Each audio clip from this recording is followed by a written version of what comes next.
सनातन journey के इस भजन clubbing में जो एनर्जी देखने को मिली, जो आध्यात्मिक ऊर्जा से हम भर गए, उसका पूरा श्रेय आपको जाता है। नहीं, I think this is very wrong notion. इसका पूरा श्रेय ऑडियंस के भाव को ही जाता है। वो लोग ये भाव लेकर आ रहे हैं, तभी वो इसको फील कर पा रहे हैं। तो एक कलाकार के तौर पे अब आपने ठान लिया है कि स्पिरिचुअल सिंगिंग ही आपको करनी है। तो यस, दिस इज़ फाइनलाइज्ड कि अब आज के बाद हमेशा ही मैं भजन ही गाने वाला हूँ फ्रॉम डे वन, और जब तक सांसें रहेंगी। जेनज़ी को आप क्या कहना चाहते हैं भजन क्लबिंग को लेकर? अपने जेनजी लोग, क्योंकि उनको अब पढ़ने का तो ना ही समय है, ना ही उनमें पेशेंस है, तो एटलीस्ट हम थोड़ा सा उनको दिखाकर अट्रैक्ट कर सकते हैं भगवान की तरफ, तो व्हाई नॉट। नमस्कार, आप देख रहे हैं जीवांजलि, आपके साथ मैं हूं अभिलाषा पाठक। आजकल आप अक्सर सोशल मीडिया पर एक टर्म सुन रहे होंगे, भजन क्लबिंग। आप सोच रहे होंगे ये क्या है, तो आपको बता दूं कि ये है यूथ के लिए भजन संध्या। लेकिन क्लबिंग इसलिए क्योंकि इसमें बड़े पैमाने पर यूथ या यूं कहें हमारे जेनजी जुड़ते हैं। आज हम सनातन जर्नी के एक भजन क्लबिंग में पहुंचे और यहाँ आज समा बांध दिया एक स्पिरिचुअल गायक, भजन गायक अगम अग्रवाल ने।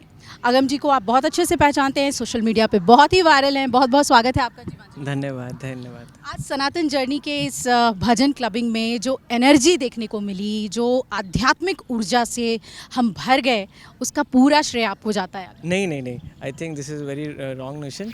इसका पूरा श्रेय ऑडियंस के भाव को ही जाता है। वो लोग ये भाव लेकर आ रहे हैं, तभी वो इसको फील कर पा रहे हैं। तो मैं थोड़ा सा ही उनको कुछ दे पा रहा हूँ अपने भजनों के माध्यम से, लेकिन जब उनके हृदय से मेरे भजन टकराते हैं, तब वो भाव वो बढ़ के आता है। एंड इट्स ऑल भगवान्स grace, it's all audience response, and थोड़ा बहुत मेरे भजन, जो ये इतना सुंदर माहौल बन पाता है।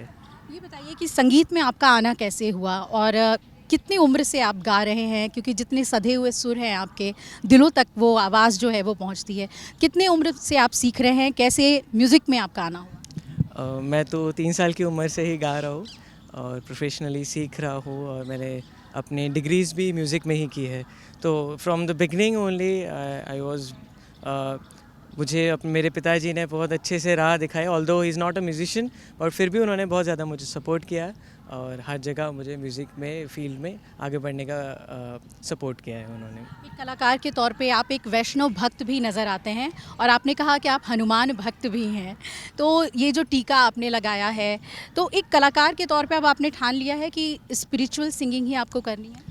आई थिंक अब नहीं, ये मेरा पहले दिन से ही ठाना हुआ ही है। 2018 में मैंने पहली वीडियो डाली थी, श्री राम स्तुति थी, वो मेरी पहली वीडियो थी, और उससे लेकर आज तक भी मेरा मन जो है, मैं गाता बहुत कुछ हूँ, सीखने के लिए आपको बहुत सी चीज़ें गानी पड़ती हैं, लेकिन मेरा मन जो अब गाने में जो अटक जाता है वो भजन ही है। उसके अलावा मुझे कुछ कभी ना गाने को, ना गुनगुनाने को, ना ही सुनने को मन करता है।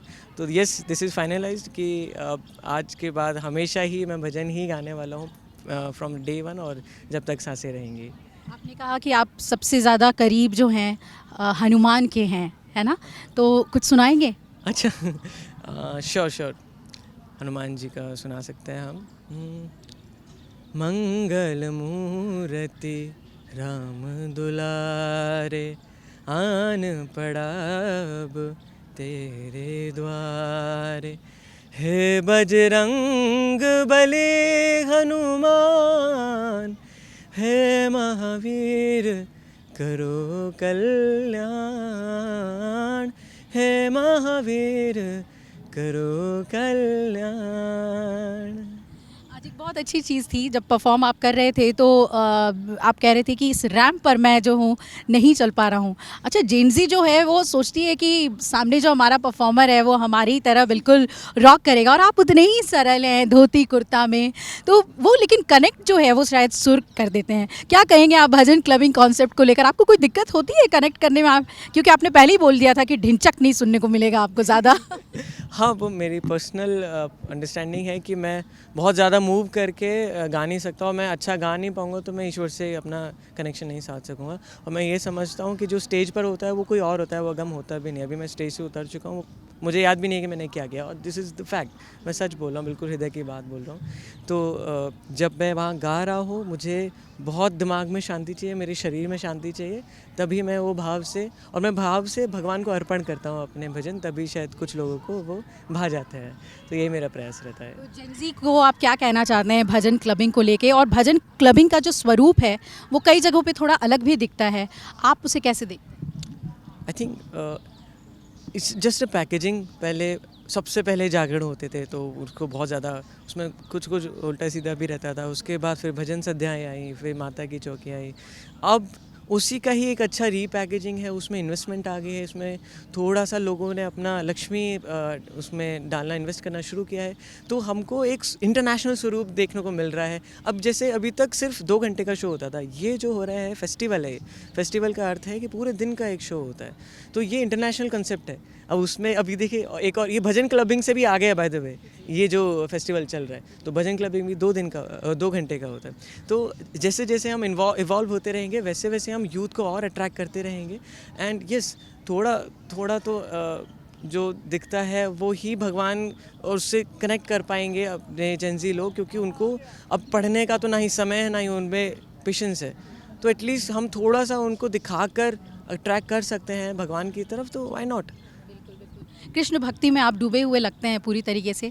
तो आज जो आपने बहुत सारे भजन गाए हैं, लेकिन जो वृंदावन की गली जिससे आपने समापन किया वो तो मेरा भी फेवरेट है, वो ज़रा गुनगुना दीजिए। अच्छा ठीक है। श्यामा हृदय कमल सो प्रगटो, श्यामा हृदय कमल सो प्रगटो, श्याम हृदय को भाए वृंदावन प्यारो वृंदावन, श्री वृंदावन मेरो वृंदावन। बहुत बहुत शुक्रिया आपका अगम, हमसे बातचीत करने के लिए। बहुत धन्यवाद। तो ये थे अगम हमारे साथ, और भजन क्लबिंग के साथ आप भी जुड़िए। ये एक मौका होता है स्पिरिचुअलिटी को ढूंढने का, अध्यात्म को अपने अंदर, अपने भीतर तलाशने का। कैमरामैन दिनेश के साथ अभिलाषा पाठक, दिल्ली से अमर उजाला के लिए। अगर आपको हमारा ये वीडियो पसंद आया हो तो हमारे चैनल जीवांजलि को सब्सक्राइब करें